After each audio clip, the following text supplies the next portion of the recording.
Well, the final Sky Cricket podcast of England's long tour of India. It seems a long time ago since we were in Hyderabad for that first Test match, an England victory, of course, and it's all turned around since then.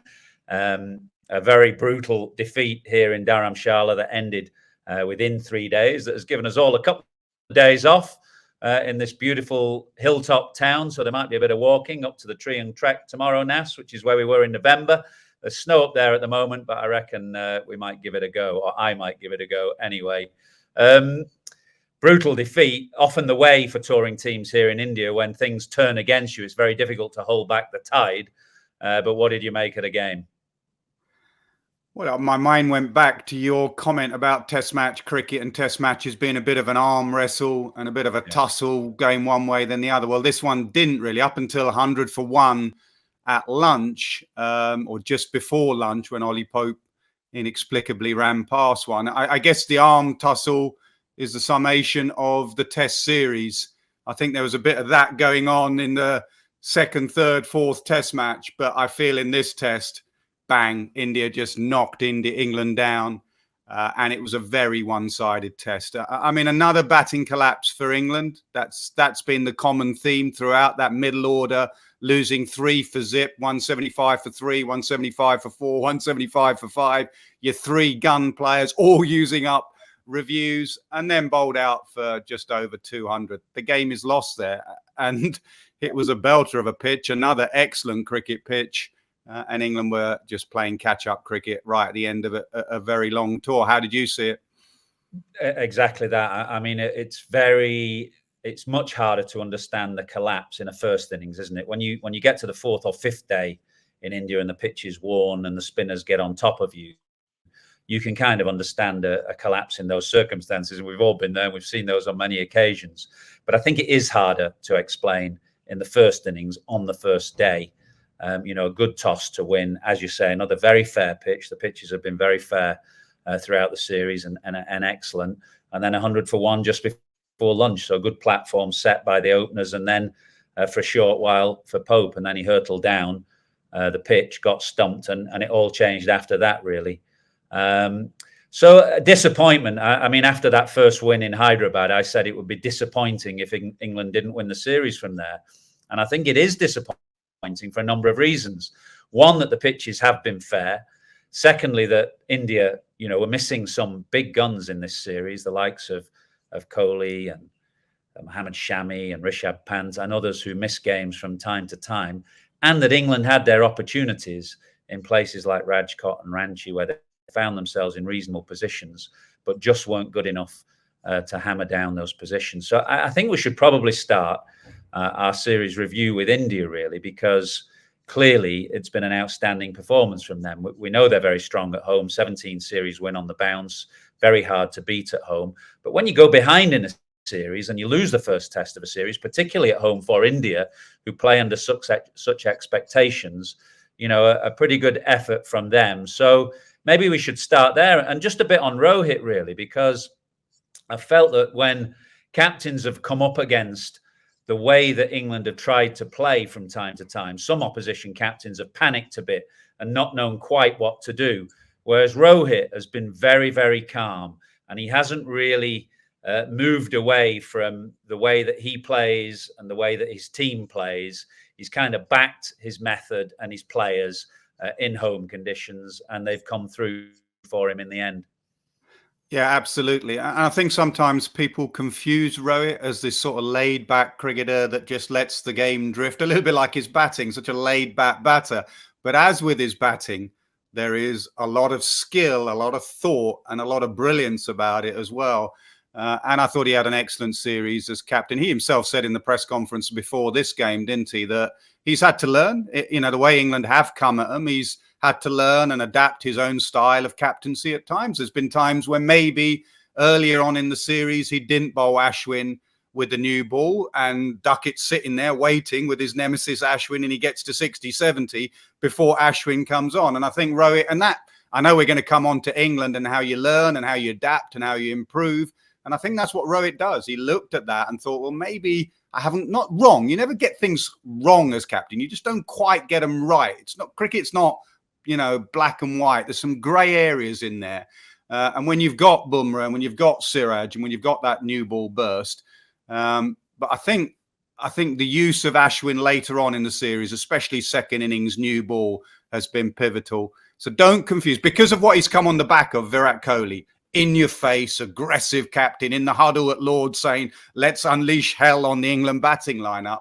Rohit's not quite that same sort of person. He has that fire burning within. And also Rahul as well. We know Rahul Dravid. Losing that game in Hyderabad would have hurt Rahul Dravid because they were ahead in that game. And one thing Dravid isn't, he is ruthless.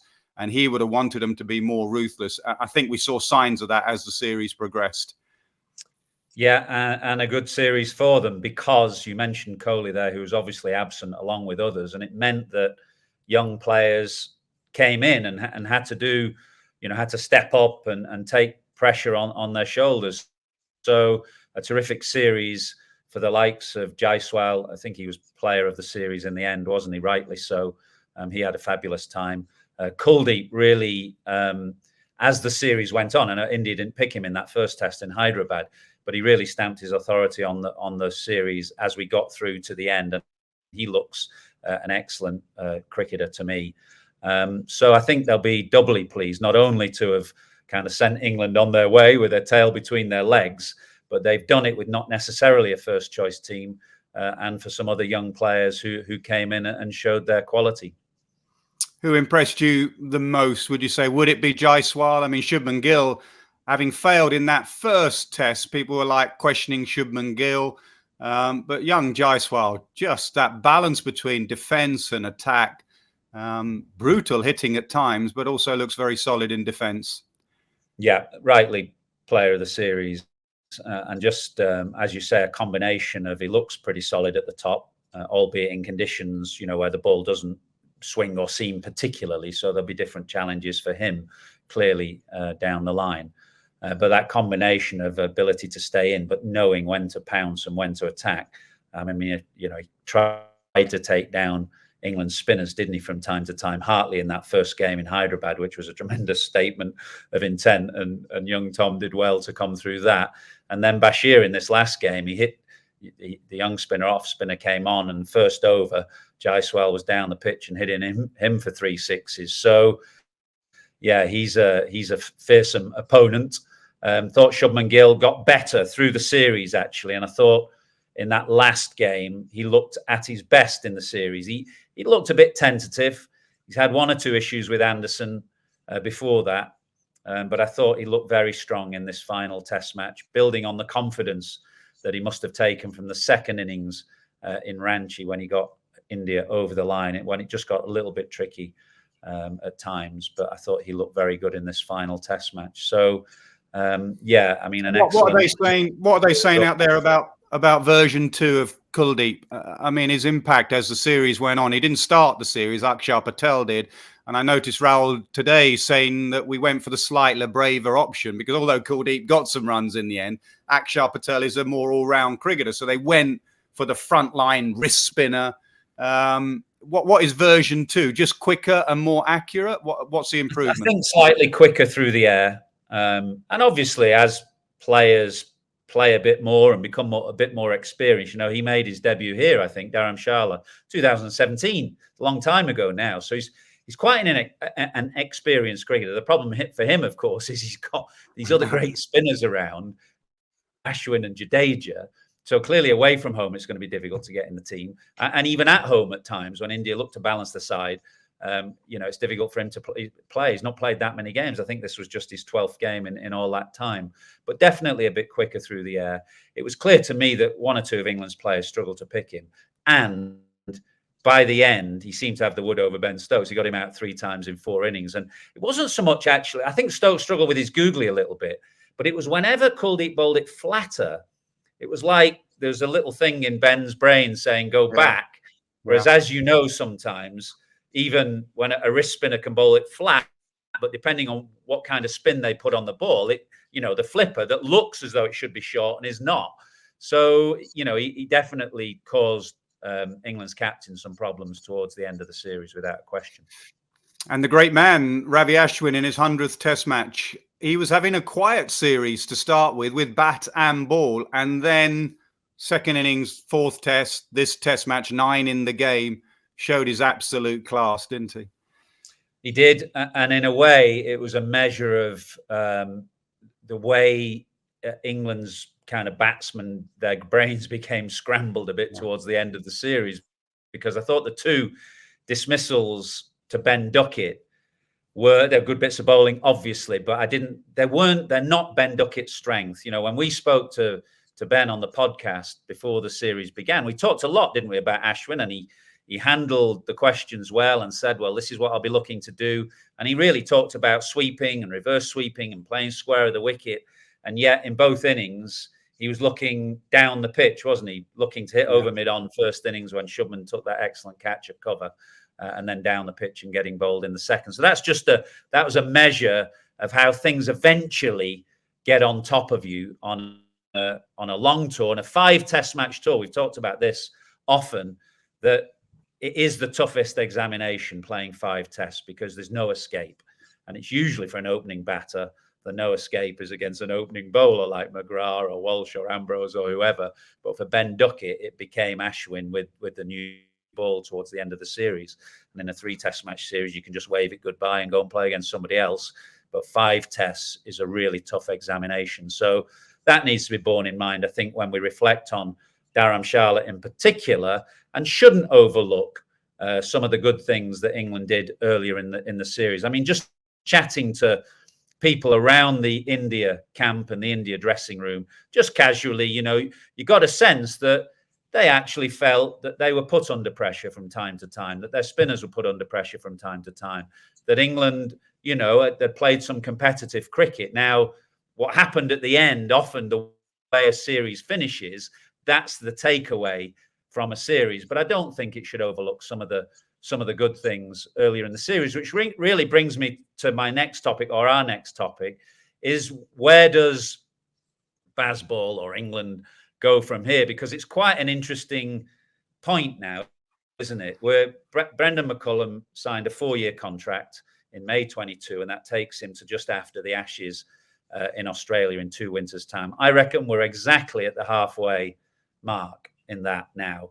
They played 23 tests under McCullum, won 14, lost 8, drawn 1 that game at Manchester that rained for 2 days.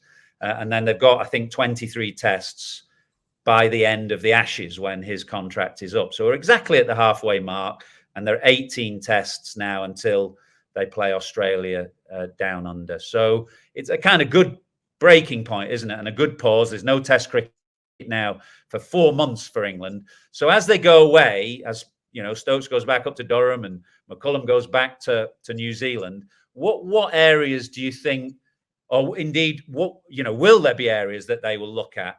Should there be areas that they will look at? Will they just say, we're going to carry on as before, or will there be a slight refinement? I think there'll be a little bit of a refinement. This will be a good point to just take stock and change 1 or 2 things moving forward. Yeah, I don't think they're, listening to Stokes at the end of the series where he talked about something I've been talking about for the last 3 or 4 games, if not longer, even in the Ashes, actually, a time to reflect on your own game. We spoke about it in one of the pods where you listen to the coach, you listen to the captain. And I've often said, listen to that voice in your head. You know when you've made a mistake. Don't worry about the great plan of the team and the method and the psychology of batting. What is your game? No one knows your game better than yourself.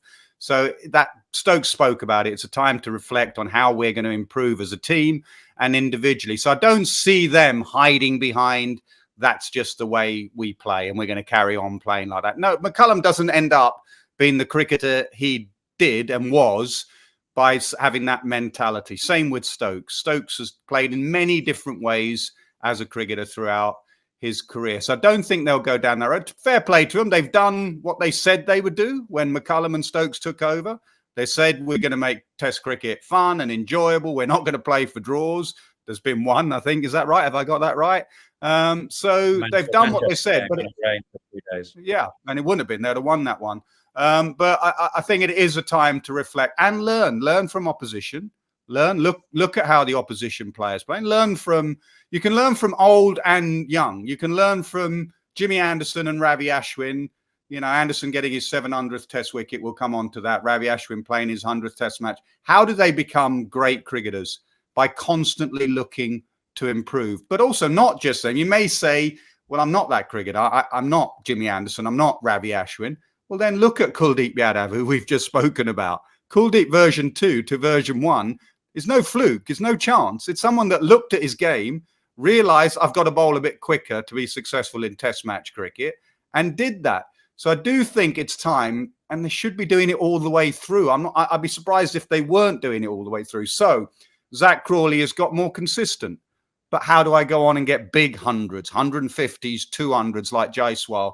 Ollie Pope, the one great knock, but how do I get more consistent? And I'm not looking so frenetic when I start my innings. So there's, you know, Stokes, he's had a poor tour with the bat, Ben Stokes. So if he doesn't bowl so much, it's a slightly different psychology just as a batter. If you're not an all-rounder, hopefully he'll become an all-rounder again. But the psychology of just being a batter. Johnny Bairstow, are 20s and 30s good enough when you're a 100 Test match cricketer and now playing as a batter? Ben Foakes kept brilliantly, but how do I move my game on as a batter? So all of them, as Anderson will be doing, all of them will be looking to reflect and improve. What do you think?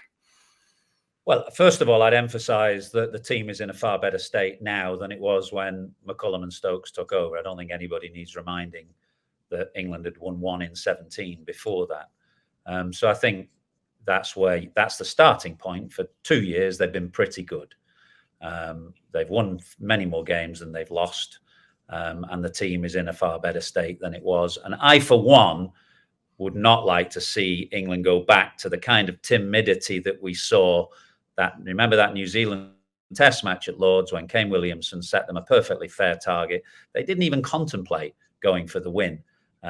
So I would not like to see any kind of retrenchment in that regard.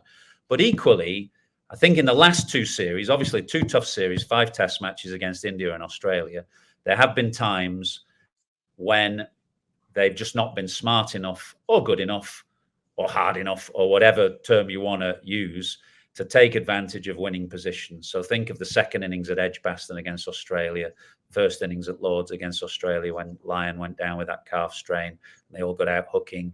The games here that we referenced in Ranchi and Rajkot when they had strong positions. So it's been excellent for 2 years, but there's that nagging feeling that it could have been even better as well. And so as they ponder for the next 4 months and reflect before they move on to the kind of next 2 years, I think it's just how can we be hard enough, be good enough to take advantage of those winning positions and become the side that we can be, because clearly the litmus test is Australia and India at the moment, the 2 best Test match teams, and England have been found wanting a little bit. It was 2-2 against Australia, 4-1 here, so they've lost 6, won 3, and you know they want to try and turn that round if they can. So just a little bit of reflection, maybe refinement at key moments to try and become better. I think you're spot on there. The key moments. I think the method and the mode I quite enjoy when the bowlers are slightly on top. We used to have Rob Key work with us, and he didn't like the just defend, survive, because world-class bowlers will eventually find if it's green seamer or spinning square, they'll find a way of getting you out. So you do have to put pressure back on the bowling attack. But I listened to that Rahul Dravid speech he gave in the dressing room yesterday after they won the series, and he spoke to them not only about the fight and character they showed when they were behind in the game, but he acknowledged and praised them for the way they played when they got ahead of the game, that they were ruthless in those last 4 Test matches. And I think that's where England, you talk about refinement, I think that's where the refinement has to come in this batting lineup. That when you are ahead and the opposition are just starting to drop 100 for 1 just before lunch, or Joe Root when he plays that reverse lap and Ashwin's not at the ground and, you know, you're playing well and you're building a partnership, or Edgbaston, you know, or Lords with 5 men out or whatever, when you have got the opposition down slightly, that is the time to be ruthless. And that's the refinement I want to see from this England side. That's the time when you got someone down, nail them down, keep them down.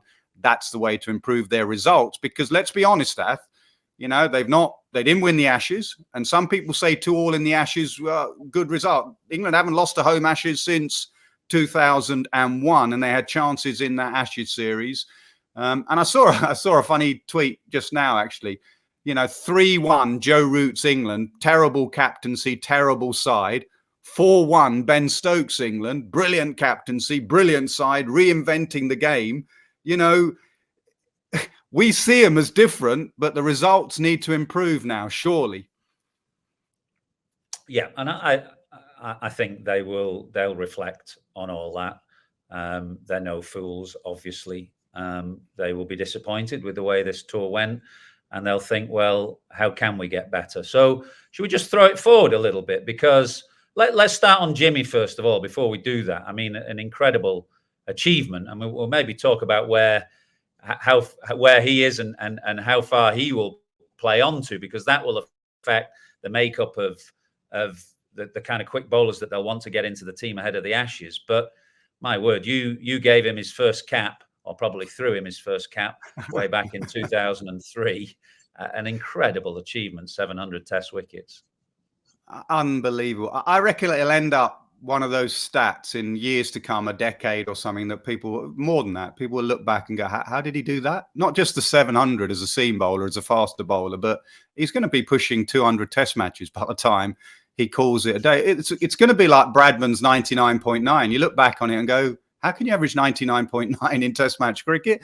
And I think long after Jimmy's retired, and we'll all look back and go, how did that fast bowler get to 700 wickets and play the best part of 200 Test matches?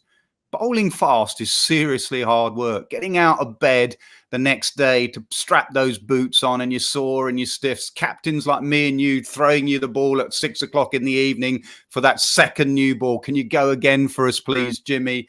And he just does it. The skill, the fitness, the hunger, the love of the game. I mean, he is unique. He is utterly, utterly brilliant. And it's an absolute joy to you know, been around Jimmy Anderson as a captain, as a player, and now as a broadcaster. Shane Warne next in his sights, 708. He'll probably go past that this summer. He'll probably end up sitting between those two all-time great spinners, Warne and Murali. What do you think is his biggest attribute? What do you think has made him a 700 Test match bowler? I think that love of the game, actually, or the love of competition, and maybe you put those two things together. I don't think you can play on for that length of time, whether you're a batter or a bowler, actually, unless you have an inherent love of playing and of competing. Because as we all know, Test cricket is really tough, no matter how great you are. And for the fast bowlers, it's more of a physical kind of endurance and toughness rather than the mental wear and tear that batters tend to go through. So to keep, as you say, getting out of bed when the body's hurting and keep putting yourself through it, and keep wanting to improve and get better, I think you've got to have a deep and inherent love of the game and competition. So I think that's the starting point. And then obviously just the brilliance and skill that he's shown to keep improving. You know, this was when he got that wicket of Kuldeep. I think it was his 44th wicket in India. Now he's played a lot more than somebody like Courtney Walsh, but I think, you know, not many seamers have got that, visiting seamers that is, have got that number of wickets in India. So, you know, early on in his career, people would have said, well, he's an English style swing and seam bowler, but he's made himself into an all-round bowler, somebody who can adapt his skills and be competitive in all environments, which is the measure and mark of a cricketer at the end of the day. I think that's the test for a cricketer, that can you compete and do well in all conditions? You know, you can do it at Trent Bridge when it's swinging and Lords when it's seaming. Can you do it at Adelaide? Can you do it at Galle? Can you do it here on a slow, flat pitch? So the fact that he's managed to kind of, you know, evaluate his game and change his game to do that, incredible, really. Just seen him at the team hotel, actually. We were down there to listen to Brendan McCullum, and he was he's looking a little bit fragile. I think he probably had a celebratory beer last night. It was great to see his dad in the stands for the moment that he got his 700th wicket. It will be a record that will stand forever. I mean, we often say this, don't we, that this record will never be beaten. And they usually are, because athletes improve, they get stronger, they get faster, they get better, just as everything improves, whether it's equipment or professionalism, whatever. But that record is going to stand forever, a fast bowler getting 700 wickets, because there won't be the volume of Test cricket in future that there is now. No fast bowler is going to play that amount of games. As the franchise T20 world kind of takes preeminence in the game, this record is going to stand forever. So at least I can say, you can't say it, I can say I was there. And it was a great moment when he did it. I was there for his first, Mark Vermeulen at Lords. I think I'd set like an 8-1 offside field. Jimmy was having none of it. He went for 12 or something. He was as grumpy as he's ever been in that first Test match. I had to change that field very quickly. I'm looking at the list now. Mark Vermeulen was his first, 100th Jack Callis, 200th Peter Siddle, 300th Peter Fulton, 400th Martin Guptill, 500th Craig Brathwaite, Azhar Ali was his 600th, and you were there for his 700th, Kuldeep Yadav. And I was looking at the seamers. Saudi has 379. New Zealand don't play that much. They're not catching up. Stark 358, Rabada 291, Hazelwood 273, Cummins 269. I'm not sure many are catching him. No, nobody's getting close ever again. I mean, I don't think it's probably a rarity that you can say that, and you can say it with absolute conviction and certainty that record will stand forevermore. But let's throw it forward, because with the best will in the world, I couldn't see him going to the Ashes, right? Which is 2 winters hence. I don't know about you, but I mean, it's crazy maybe to write somebody like Jimmy off, but that seems a stretch to me. So next summer is going to be a time for England to start bringing in some of their younger, quicker bowlers. I'm not saying at the expense of Jimmy, because there's a natural kind of rotation. People will rest and rotate through 6 Test matches that come squeezed together quite easily.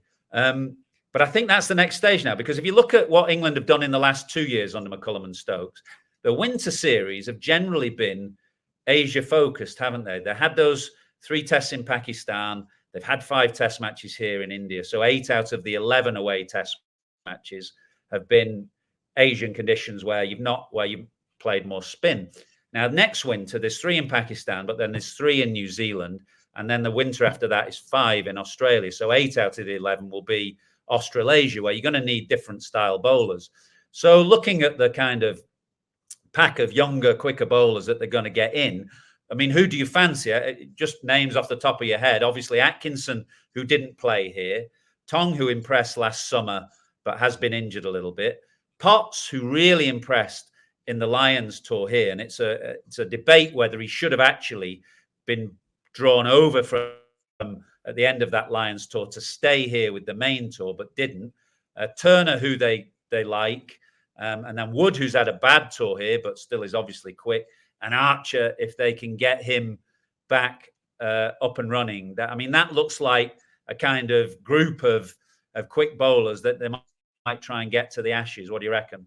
Yeah, I completely agree with all that. I mean, Archer would just be any Archer appearance we just got to view as a bonus. It'd be great if you had Archer and Wood for that Ashes, but you've just got to park that for a little while. You need to err in Australia, obviously, with pace. You can't have 4 military medium 70, 80 mile an hour bowlers with a Kookaburra ball. That's not, as history tells you. But you look at Strauss's side in 2010, 11, they had a bit of pace. They also had some accuracy with the likes of Bresnan, with a bit of reverse swing, a bit of height from Stephen Finn as well for those bouncier pitches, and a quality spinner in Swan. One of these young spinners, which we may touch on, who had excellent series, actually, Bashir, and you obviously got Leach in the background, hopefully coming back from an injury, but you need one of those young spinners. You can't have them sitting around all summer, every summer, not bowling around. They need to keep improving. Bashir in particular impressed me. So that's the sort of balance. For me personally, I always used to be it when I was captain and I had Duncan.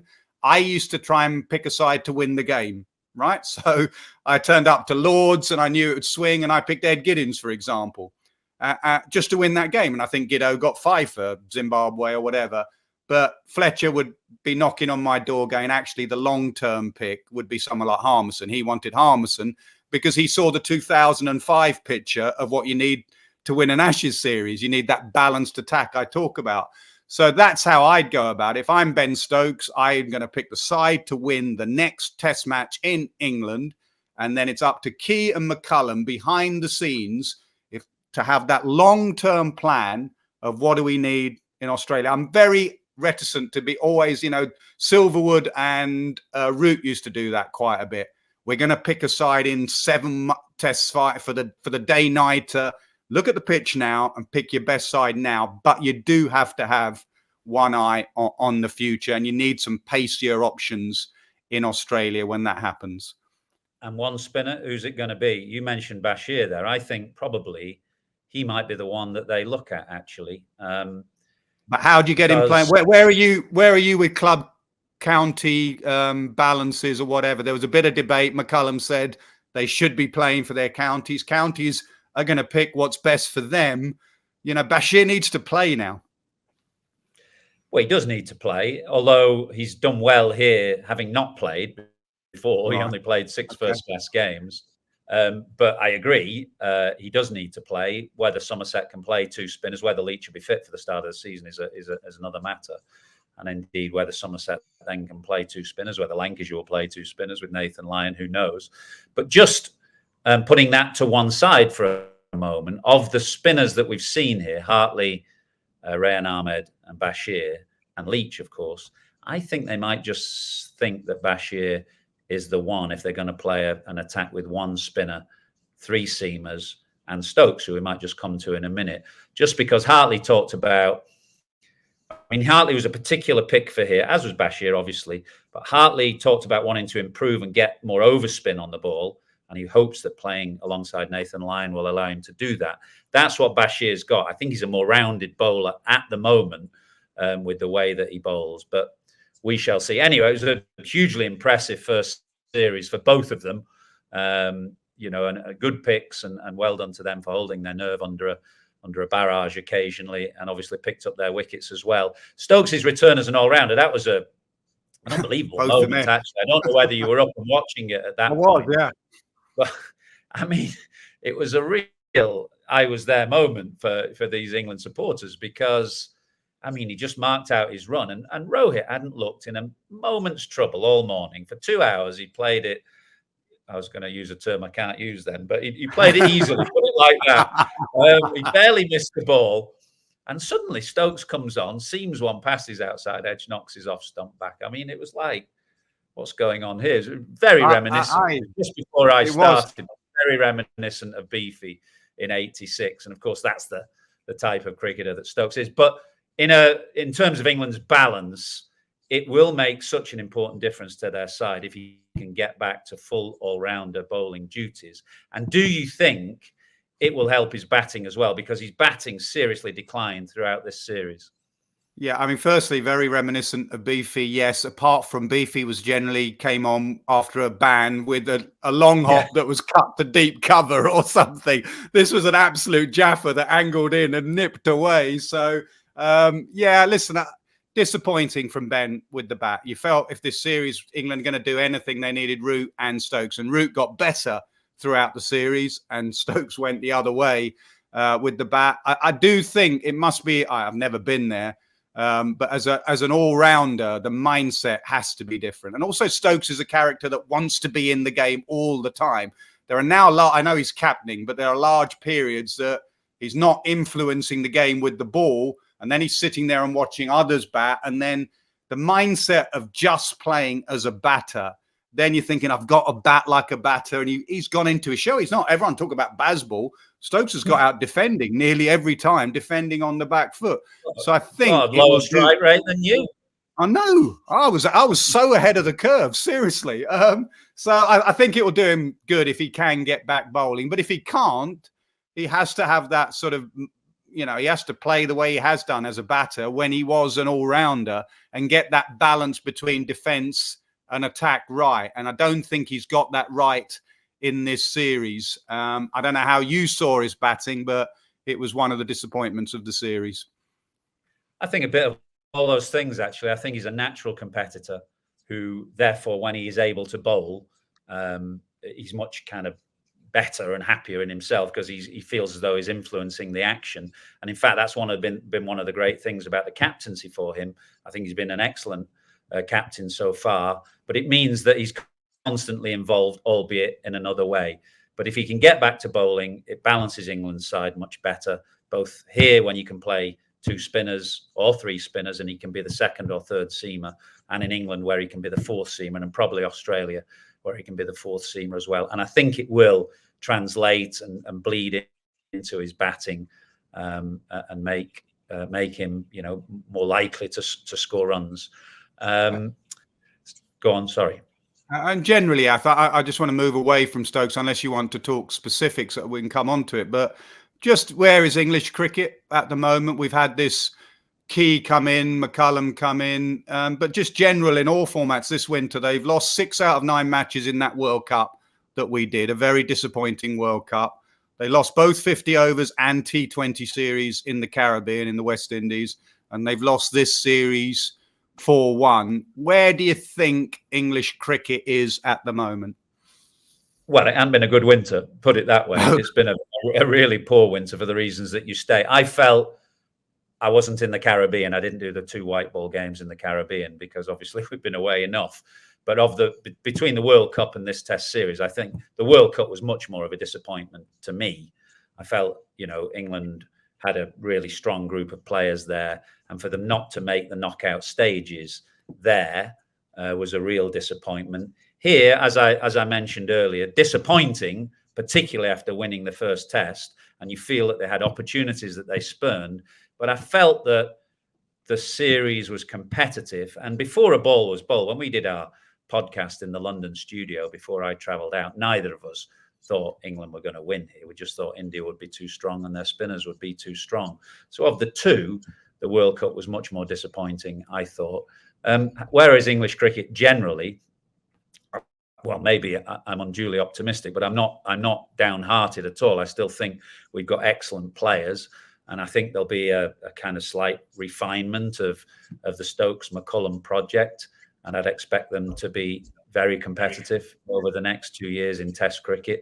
I think there's going to be a change in personnel, whether it's before the World T20 or afterwards. You feel like there's going to be a changing of the guard in one-day cricket, and some of these players like Will Jacks and Phil Salt and the next generation are going to get their go in white ball cricket. But I'd say there's more talent in white ball cricket in English domestic cricket at the moment, and that's partly a consequence of the scheduling and where the championship is played and the slight marginalisation of the championship. And I hope we can get a better structure, a more solid structure for our game in place. I'm not sure how easy that's going to be, but I'm not downcast at all. The one area I think that I'm not sure I quite agree with is the contract list that was put out during the World Cup.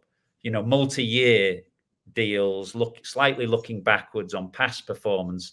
I think we've got to make sure we keep our players hungry, and that's a fine balance, isn't it? A fine line between giving a dressing room confidence, but also keeping players on their toes. I mean, when we played in the 1990s, people would have said it was too far the other way, a revolving door, players coming and going, didn't know where they were, no sense of feeling or belonging. But I think you still got to keep players hungry and on their toes, and there has to be an ability for people to break into the team as well. What do you reckon? Is that a reflection of franchise cricket and the attractions of franchise cricket? Yeah, that's why it was done, clearly, spooked by all the big sums knocking around in IL20 and elsewhere. Completely understand the rationale for it. But I hope it doesn't remove some of that kind of internal competitive drive that is needed. On the back of that, I noticed India and Jay Shah announced the Test cricket incentive scheme. I mean, one thing that has come out of this winter, and we've got a fabulous series going on in Australia, India. We had that magnificent Australia West Indies series, and some of the stories coming out of that. This winter, Test match cricket. Where are you with Test match cricket, and what India are doing in particular?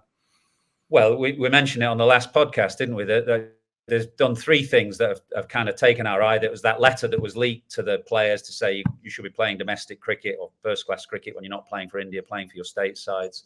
Then the contract list, which didn't include a couple of players, and now this kind of reward, if you like, for those who are playing a lot of test match cricket. So they're trying to incentivize test match cricket, which is an entirely good thing. Test match cricket is hard. It's physically and mentally the hardest form of the game. And in order to stop the drift away from test cricket to white ball cricket, you're going to have to incentivize it. So that's a good thing. I mean, as I said on the last podcast, it may reflect some kind of slight worry about the strength of the IPL and the attractiveness of the IPL and the franchise leagues for young players. And they're now trying to get slightly ahead of the game.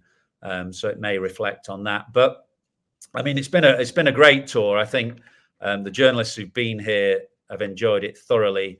As you know, one of the great fascinations of this country, the size of it and the variety that it offers. We're right up in the north, the foothills of the Himalayas.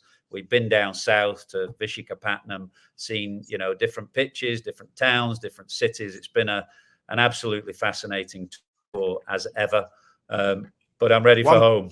Yeah, I bet you are. One final question, and we don't touch on them enough. You're paying spectator. You'll be in and around the Barmy Army and the Indian fans. Have they enjoyed it? Have they been looked after? The facilities of them being good? It looks like on the telly sat here at 4 a.m.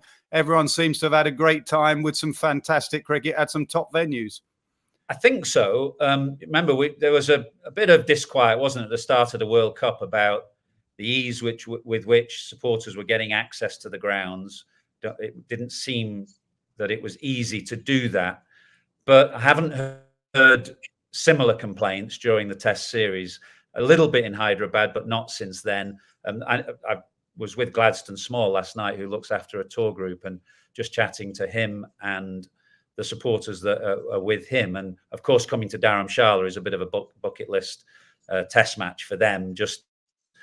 Stunning ground, as you know, but perhaps even more so now in March than it was in November because the snow has been up on the mountains. So the supporters have had a terrific time here in Dharamshala. They've been crowding out McLeod Guns just down the road from where we are. So I think it's been a great end to the tour. Yes, and a break now for 4 months. So that's me done. I think I can't get out of here because there are no flights. So I've got another day tomorrow. So I think we're going to try and get up there. We're going to hire some hiking boots and get up to the top of the mountain again. There's about 5 of us going to go. So if you never see me again, there's been an avalanche or something, or I've fallen down a crevice. I don't want to read any of your articles with the cliche of England have a mountain to climb this summer or something like that. Please, I don't want any of that nonsense in your article to end up the tour, okay? Please. Jimmy Anderson, the mountain goat, 700 wickets. What a performer. I will see you well, you're up for a whole slew of awards, aren't you, coming up? Some SJA awards, RTS awards, best commentator, best pundit, best presenter. Christ, it's the new Richie Benno. Good night. See you later. 222 for 2.